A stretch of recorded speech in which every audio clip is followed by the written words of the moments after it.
So it's fair to say that my life has changed quite a bit since I started studying Japanese 4 years ago. But why did I exactly start studying Japanese and how did I do it? So a little bit of information about my past. I was never really great at studying languages. Like, it even amazed me how I was able to pick up English that fast because my French is like zero. Even though I'm a Belgian person and Belgium has, well, actually 3 main languages.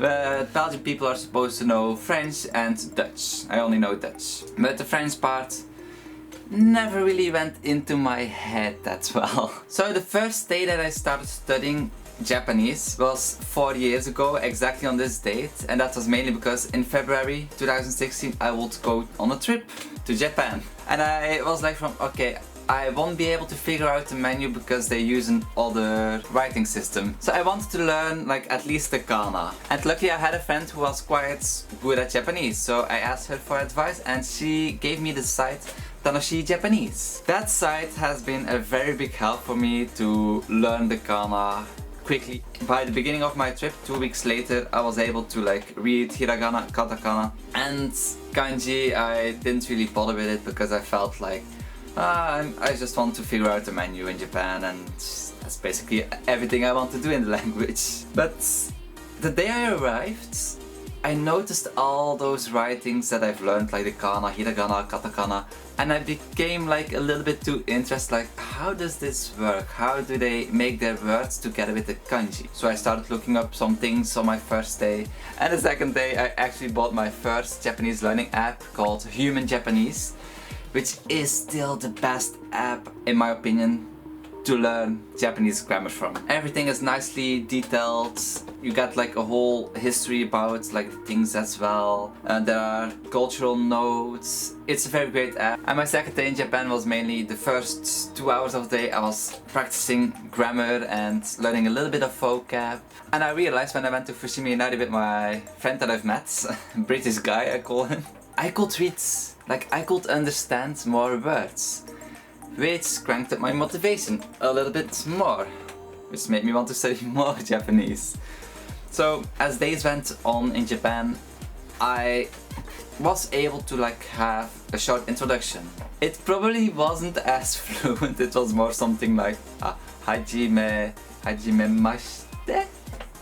wa watashi no namae wa and yeah, you get the point. It was mainly in that kind of a speed with like questioning every single word I was saying. But during the end of that trip I became a lot more like motivated to learn the language, and when I came back to Belgium I downloaded the app Memrise and started learning like Japanese vocab, because at that point I had only learned the writing system, well, except for kanji, and like a little bit of grammar. So I started practicing vocab on Memrise on the app, which I changed later on, but that's in the future. And so like 1 week after I came back from Japan, I was like quite involved in studying Japanese. And then a week later I went to my boss, I said, I already booked my plane ticket to Japan, after my contract ends, I'm not going back.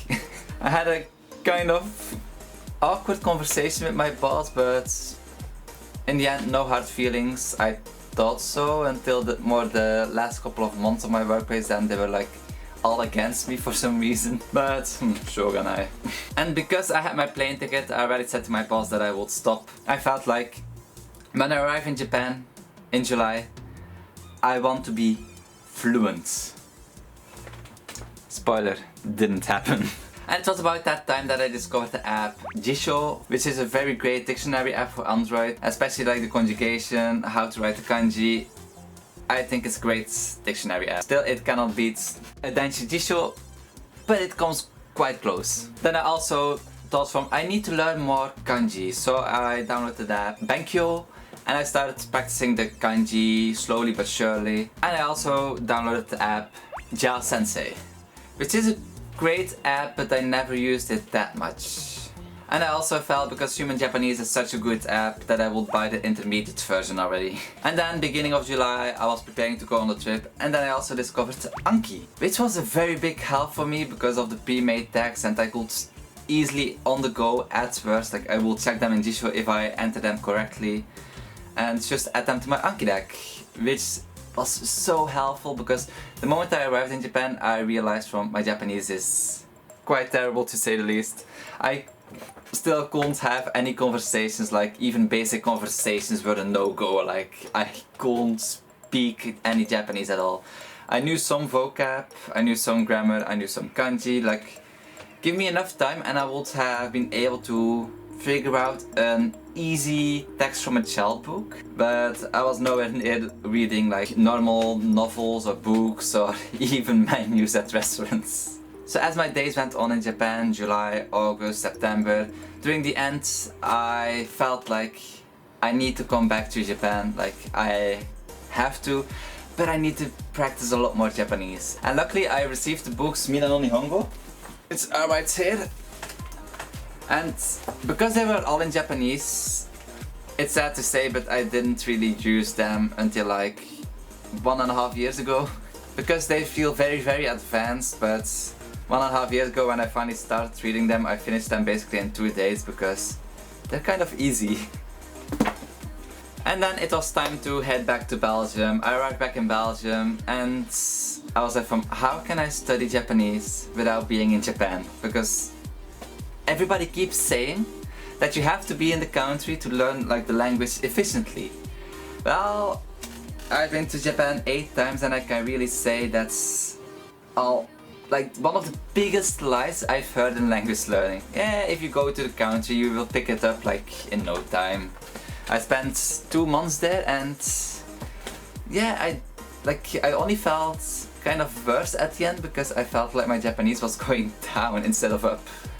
Because you hear all the normal Japanese, like I was going to say advanced Japanese, but even normal Japanese is like demotivating you a little bit because you're like, but I've learned so much already. Why is it like such a small amount of Japanese that I've been learning? But I started looking up certain things like if there were Japanese schools, how to learn Japanese more efficiently. And then I came across a Japanese school in my neighborhood. I had to ride my bike for like almost an hour every single time when I wanted to go. And it was only for like 2-3 hours in the evening, once a week. Now at that time I thought my Japanese level was quite low until I started with those evening classes. Because I felt more like a second teacher in the class than a student. After 2 years I stopped with the lessons because they didn't have enough students for the next year. But it was quite a fun experience to be around people who were also studying Japanese, like who had the motivation to actually like begin studying Japanese, because after the classes ended a lot of people stopped studying Japanese. And in those classes we mainly used the Genki books, Genki 1, and we never even got to Genki 2. And during those 2 years of school, of the Japanese evening class once a week, I had a lot of ups and downs with studying the language. Like one day my motivation was like very high and I would study from morning till evening. And I also, especially my first year, I took a break every now and then, which if you take a break while language learning, like not studying for like 1 or 2 days, it goes down quite quickly. At the beginning of the second year of the Japanese classes, I made a goal for myself to study Japanese every single day without taking breaks anymore. And since that start, I've been able to keep it up without missing a single day of studying Japanese. I also went on a couple of trips to Japan and I still couldn't speak any Japanese and my study tools were still the same. I used Memrise, every now and then Tanoshi Japanese to practice my katakana because that goes out of my head quite quickly. And Anki.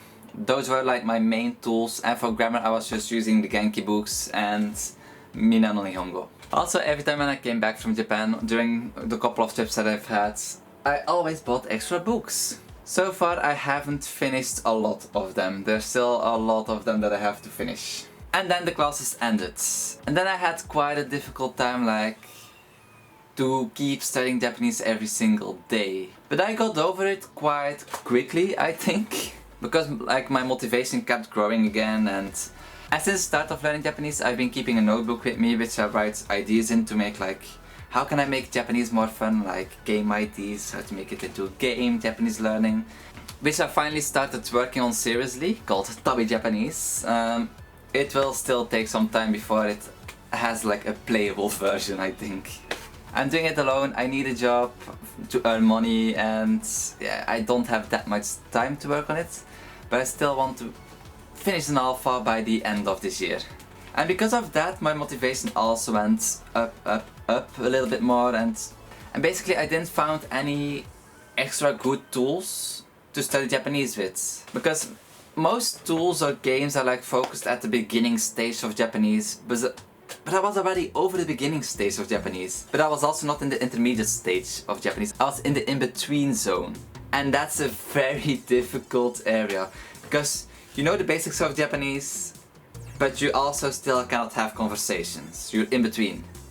And to get to the next step, to the intermediate zone, it takes quite a lot of effort, and that's basically the area in which most people quit studying Japanese. But then I had another trip to Japan last year, and I was quite surprised about myself. Like, I could understand a lot more. Like, I could actually understand what they were saying to me sometimes. And that was a very great feeling, to finally understand what they're trying to say in like a rough sense. So I started studying more and more. I got some extra books to study from, like the Kanzen Master series, and more shousetsu, more novels and everything, but again, still haven't finished most of them. But then half a year ago, I arrived in Japan, and I was kind of amazed with how far I've gotten. Like, that was the first time, like half a year ago, like 3.5 years of studying Japanese, that was a time that I felt like, oh, I'm making progress. I could have conversations, I could understand what they were saying. Like, I was still far from fluent at that time, and I still won't call myself fluent now. But it was so great to have like conversations, talk, and like, I could go on a trip and be certain that if I get into problems, I will be able to talk with the people to like help solve it. Like, if I got lost or I needed something, I could ask the people in Japanese. But then I got back home and I was like oh yeah, my Japanese is getting quite good, so I could probably start studying less. Well, after 2 weeks since I got back, I started watching like Japanese series, and then I figured out like, I knew that word. I also knew that word. And then it happened all over again. It was like I didn't take breaks anymore, but I didn't study enough, which made me forget all the some of the progress. And I can tell you, that's the most demotivating thing, because it feels like you've been wasting time by not studying enough. And so I started studying more every single day again. And now we're in the future, in the now, and I must say, I don't know at which level my Japanese is right now. Like, I kind of feel confident to do a GLPT N3, but to do an N2, I think I'm not good enough yet. Like, I'm confident about the N3, but the N2, which is actually my goal, I feel like I'm still not good enough for it. So I think many people are wondering now, like, after 4 years of studying Japanese, you're still not fluent. Yeah, when you say it like that, like 4 years seems like a lot, but if you also know that I've been doing a job in the meantime, like working every now and then, well, every now and then. The main thing I wish I didn't do was taking so many breaks in my second year of learning Japanese. That was the worst decision. Like, it wasn't even a decision, I just felt too lazy. And it was also during that point that I decided okay, I need more self-discipline. Like, starting now, every single year I want to gain more and more and more self-discipline. And what will I do in the future now to study Japanese? First of all, I will live in Japan and I will be forced to talk in Japanese every single day, so that will be a new experience, because so far when I went to Japan, I always kept switching between English and Japanese, which will probably have a very positive effect on me. I will also look to do some language classes in Japan for my Japanese, so I can improve a little bit faster. And other than that, I will just keep studying new vocab, new grammar, more kanji, and I will see how it goes. I really hope that I can make a video next time, like 5 years of learning Japanese. I'm fluent now.